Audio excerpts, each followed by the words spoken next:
A Cultura informa. Opinião. Ele está chegando com a opinião, os comentários e análise social de hoje. Professor Carlos Silva, boa tarde. Boa tarde, André Santiago. Boa tarde, Dido Montenegro.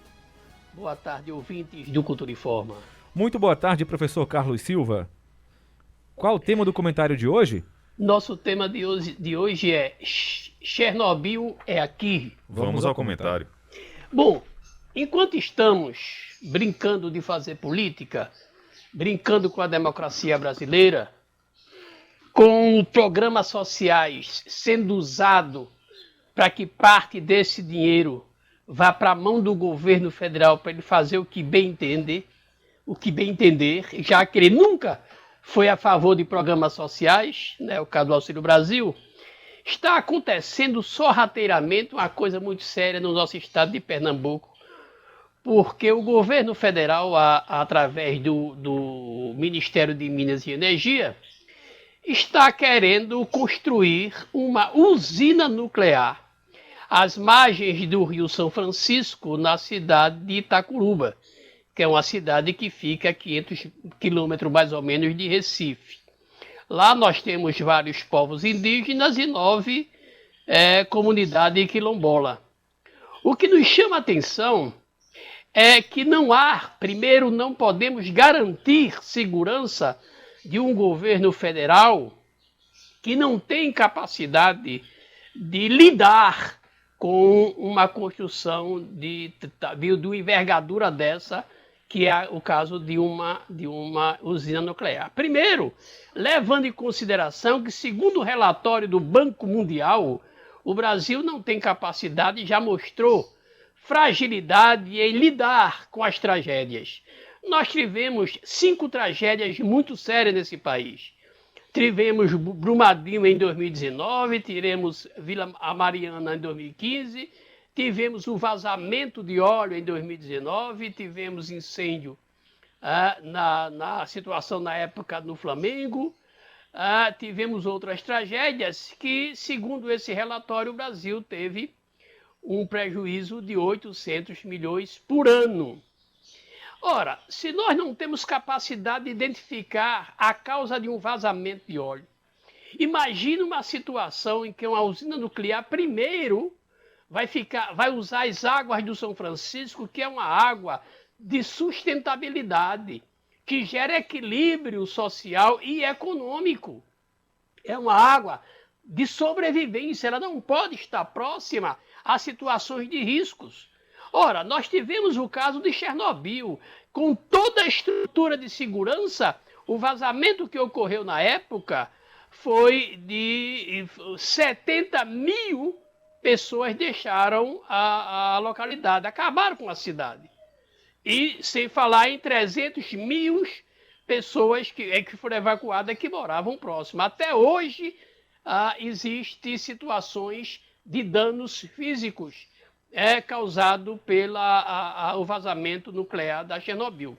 Né? São problemas de câncer no pulmão, com essa nova geração que após 10, 15 anos do que ocorreu em Chernobyl. Imagine uma usina nuclear sendo construída às margens do São Francisco. Então é interessante, é bom se dizer que a cacica Lucélia Pancará, né, que é de uma aldeia, ela está contestando essa construção e é necessário contestar. É preciso que a MUP e todas as câmaras municipais do estado de Pernambuco e a Assembleia se posicionem contra a instalação dessa usina nuclear, levando em consideração a fragilidade com que o governo federal tem de conseguir lidar com esse tipo de tragédia.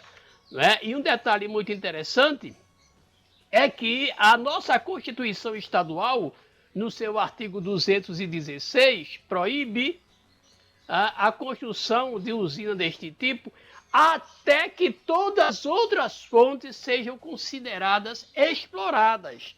Ou seja, quando não tiver mais nenhuma alternativa, poderia sim pensar em alguma coisa nesse sentido sendo construída no estado de Pernambuco. Mas na localidade, aonde o governo federal, através do Ministério de Minas e Energia, está querendo construir, isso não é uma agressão ambiental, é uma agressão social e nós estamos correndo risco sério porque o São Francisco não pode ser usado para essa finalidade.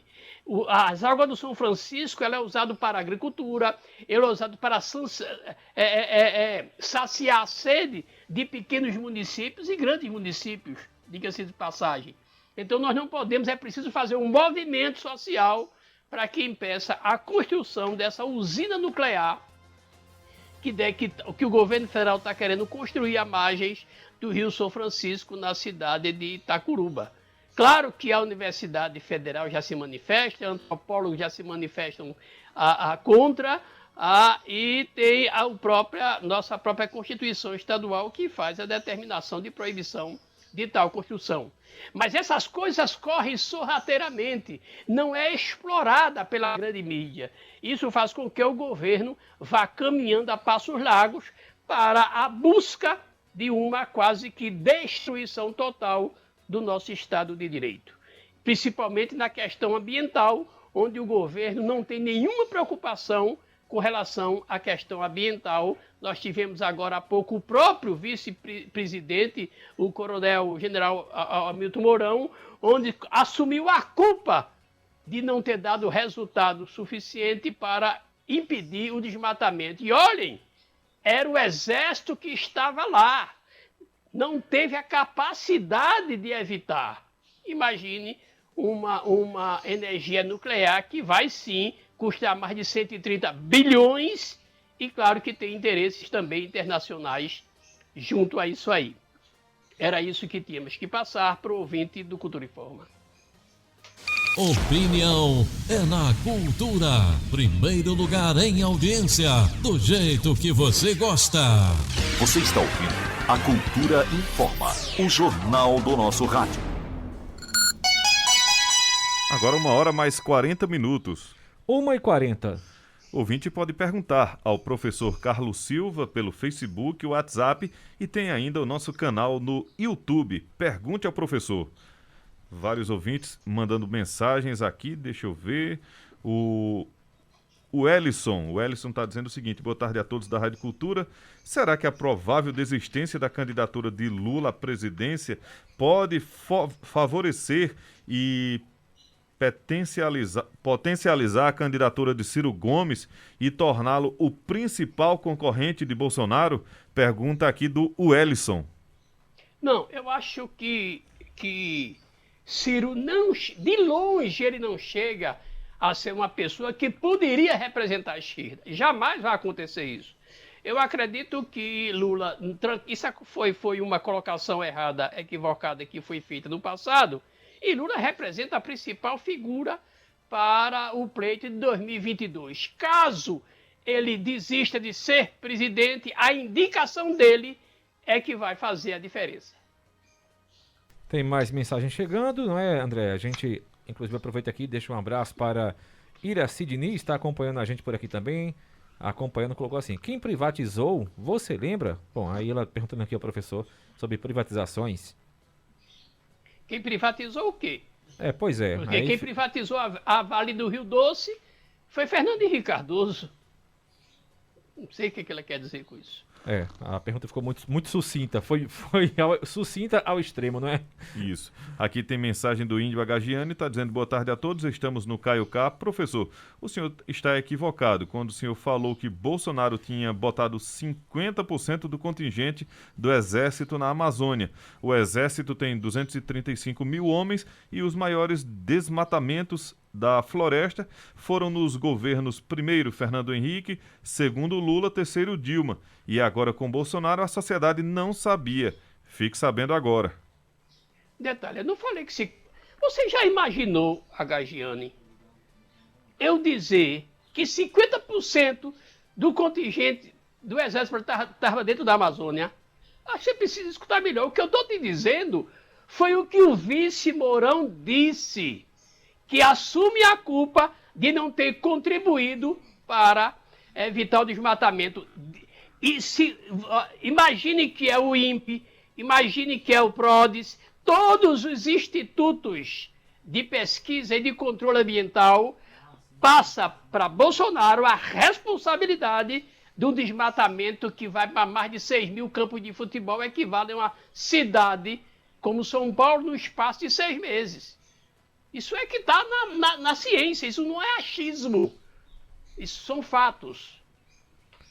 Mandar aqui um abraço para o Jailton Arruda acompanhando a gente. Professor, infelizmente o senhor está aqui criticando o melhor presidente, né? Aqui a fala do nosso ouvinte, né? Com informações distorcidas. Professor, o caso das barragens de Brumadinho e do Rio Doce no governo Dilma Rousseff foi culpa de Bolsonaro também? Olha, a culpa dos governos federais, principalmente o governo militar, né, na ditadura militar. Agora, o governo federal atual não tem nenhuma preocupação com a questão ambiental. Uma prova dessa foi o vazamento do óleo, que até agora ele não sabe quem provocou, qual foi a causa do vazamento. Imagine se fosse uma vazão, um vazamento nuclear. Mensagem aqui do Matheus Batista. Professor Carlos, esse Auxílio Brasil tá ferrando o povo. Tem gente recebendo bem menos que o Bolsa Família.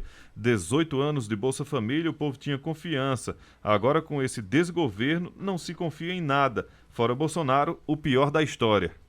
Olha, primeiro não se pode transferir para o presidente Bolsonaro qualquer valor ou glória na execução de qualquer benefício social. Por quê? Porque os próprios apoiadores dele, numa linguagem só, num argumento só, diziam que Bolsa Família era Bolsa Esmola, que era Bolsa Vagabundo. O próprio presidente da República fez isso, argumento de campanha, verbalização para a campanha. Não é? Então o que está acontecendo é pressão do Congresso, é pressão da sociedade, é a necessidade da necessidade social, onde o Brasil volta ao mapa da fome, e que o aumento não significa um presente, significa compatibilidade com a atual situação. Agora, o que está acontecendo é que ninguém está contra o Auxílio Brasil. Está contra o que está acontecendo com o Auxílio Brasil, o governo federal usando como pano de fundo a necessidade de um povo, onde ele vai tirar 30 e poucos milhões para o Auxílio Brasil e o restante ninguém sabe para onde vai. Dos 93 bilhões. Tem mais mensagem aqui para os ouvintes. Aqui os ouvintes, Chororó Leiteiro. É isso mesmo, Leiteiro, né? Tá aqui, Loteiro, perdão, viu, amigo? Chororó Loteiro, é o Severino Chororó Loteiro. Já está entrando para 3 meses, de 3 meses para baixo, eu não entendi agora aqui, para baixo tecido aqui na academia em São Caetano. Aqui a mensagem ficou meio quebrada aqui, viu? Já está entrando para 3 meses para baixo tecido aqui, eu não entendi, meu amigo, redigita aí, porque eu acho que o teu telefone te quebrou todinho aqui, quebrou também o comunicador. Leia aí, André, a tua mensagem. Abraçar o Renato Simeão, tá dizendo Renato Simeão Glauber, da Vila do Joá. Estou ligado na melhor audiência. Obrigado pela sua audiência, sua companhia. O Paulo Sérgio Silva tá dizendo o governo estadual e a Alep não se manifestaram contra. Por quê? Mensagem aqui do Paulo Sérgio. Tem também Paulo aqui Sérgio. O... Pois não, professor? Se ele se referiu com relação à construção a usina, da usina, é preciso que o Estado se manifeste, os municípios se manifestem, mas a própria Constituição Estadual, no seu artigo 216, já proíbe tal construção, mas aí entra a questão da pressão de um governo federal querer construir uma usina numa situação tão delicada no momento que o Brasil está passando. Mensagem aqui do ouvinte final do telefone 2290. Professor, Bolsonaro acabou com esse valor abusivo do DPVAT. Aumentou a pontuação na carteira de habilitação de 20 para 40 pontos. Por que o senhor não comenta? Deixa eu ver se tem o nome dele aqui. Não. Final do telefone 2290. A gente pede aos nossos ouvintes que mandem o nome e também o bairro ou cidade onde está ouvindo a cultura. Primeiro, seria interessante que você fosse no Google saber o que significa DPVAT. Você tem ideia de quem é que usa o DPVAT? Quem usa o DPVAT é qualquer cidadão que está utilizando o seu veículo automotor e ele sofre um acidente, independentemente de qualquer coisa, ele tem indenização. E o DPVAT não foi extinto, ele foi gerenciado, ele foi tabelado, né? Ele foi refeito, caindo o valor para X quantidade de pessoas. Agora, sou contra totalmente a anulação do DPVAT. Você só vai saber o que é DPVAT no dia em que você sofrer, claro que livre disso, com algum familiar ou amigo seu que sofre um acidente de moto, um acidente de carro, aí você sabe a importância do DPVAT. Mandar aqui um abraço, José Alfredo, deixou uma boa tarde pra gente. Maria Luciane também está acompanhando aqui a gente, aqui acompanhando a nossa programação. Deixa me ver aqui quem está mais. Aparecido Matos também, deixando aqui um abraço pra gente, comentando também aqui o nosso programa. O Aparecido colocou, esse governo é uma gozação. Aí chamou aqui, não sei se o presidente ou alguém, mas chamou aqui com um nome pejorativo. Não trabalha para o brasileiro. Foi isso mesmo, foi um xingamento com o presidente aqui. Não trabalha para os brasileiros. Eles querem acabar com o Bolsa Família. Ele veio para destruir tudo. Uma crítica aqui do Aparecido. O Auxílio Brasil, que é o Bolsa Família, né, naturalmente passou pelo Congresso a possibilidade de ele ser permanente. O que o Bolsa Família já tinha na sua concepção. Então não alterou nada. O problema não está aí. O problema é que nós estamos dando cheque em branco da sobra de 93 bilhões de reais. Parte vai para o auxílio e o resto. Então ele está usando exatamente a necessidade de um povo para fins eleitoreiros. Não é um decreto que visualiza, que objetiva apenas uma política pública social. Mensagem aqui do Paulo Roberto, está dizendo, boa tarde, professor, vindo desse desgoverno, eu não acredito em nada. É preciso, quando o contribuinte diz isso, ele já está respaldado pelas atitudes, pelas declarações, pelas falhas desse governo que vem se apresentando nesses 3 últimos anos, né, de governo.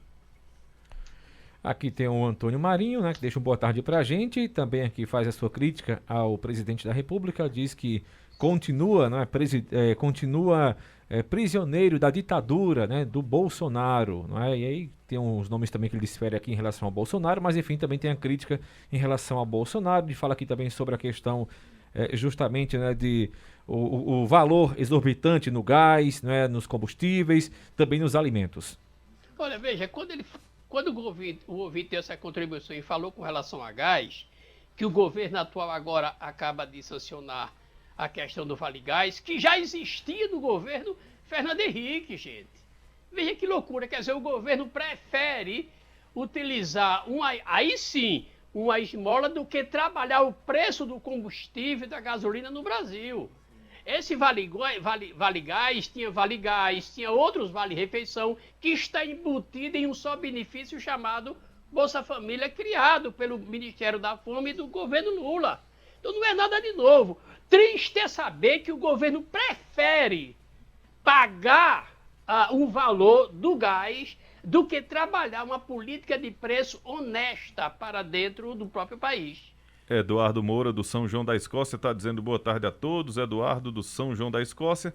Se Bolsonaro é o melhor presidente da história, por que ele é tão mal visto lá fora?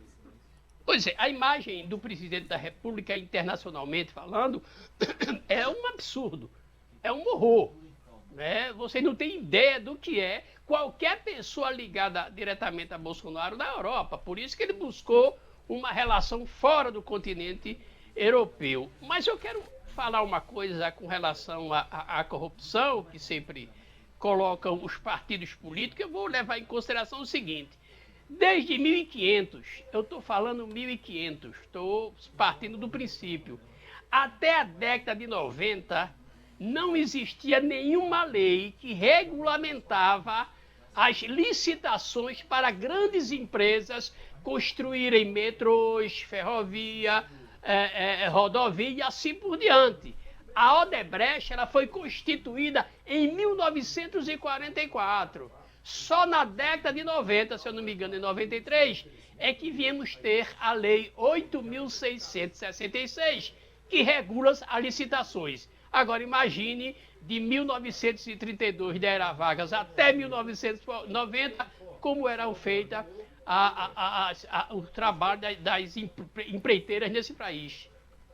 Mensagem aqui do Clevison está dizendo o seguinte: o fato é que Lula criou apenas 2 benefícios sociais, o Bolsa Família e o Bolsa Bandido. Lamentável. A Amazônia vem sendo desmatada há décadas e nenhum governo fez nada para resolver. Olha, primeiro você precisa saber, quando você diz esse achismo, nenhum governo fez nada, lembre-se que existia um consórcio internacional que doava ao Brasil 30 milhões de dólares por ano para a preservação da Amazônia. Então o que existe é um fato, o governo não tem preocupação com relação ao meio ambiente e isso está provado na sua própria colocação, na sua própria maneira. Está aí a quantidade por exemplo, de mineração ilegais, né, que foram feitos durante o período do governo atual. Não é brincadeira que nós temos aí o maior índice ilegal de mineração, né? Onde a extração de minérios ilegal está sendo influenciado pela flexibilidade da política do governo federal, que tirou do próprio fiscal do IBAMA a condição de ter autoridade sobre isso. Professor, dizer que o senhor seria novamente na sexta-feira, a nossa produção está fazendo uma readequação e pediu para o senhor fazer amanhã e o professor Rui na sexta-feira. Então amanhã novamente, professor Carlos Silva. Boa tarde, professor. Boa tarde, André Santiago. Boa tarde, Dido Montenegro. E boa tarde, ouvintes do Cultura e